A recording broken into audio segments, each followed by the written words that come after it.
मुस्लिम league नून ने जिस तरह से मुल्तान में मैं जहां अब कल आई हूं तो मैंने देखा जो सड़कें भी बनी हैं, जो मेट्रो बस बनी है, जितनी तरक्की जनूबी पंजाब में हुई है।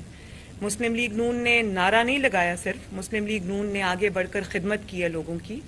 जनूबी पंजाब में एक एक जो तरक्याती प्रोजेक्ट है वो अल्लाह ताला का शुक्र है, वो शहबाज शरीफ साहब, नवाज शरीफ साहब की मेहनत है।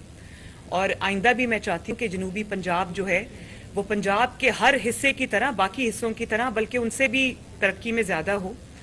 तो और ये हमारा एजेंडा भी है। बाकी जो आपने बात की, इंशाअल्लाह ताला जनूबी पंजाब से भी, मुल्तान से भी मुस्लिम लीग नून जीतेगी। हम अपनी जो इलेक्टोरल अलायंसेस हैं, जो अपनी अलाइनमेंट है, उसको देख रहे हैं। इसीलिए आज मेरी अभी इस मुलाकात के बाद मेरी अपने MNAs MPs टिकट होल्डर्स से मुलाकात है। हम अपने पूरी इलेक्शन की स्ट्रैटेजी जो है वो उसको बैठ के मशावरत से तय करेंगे।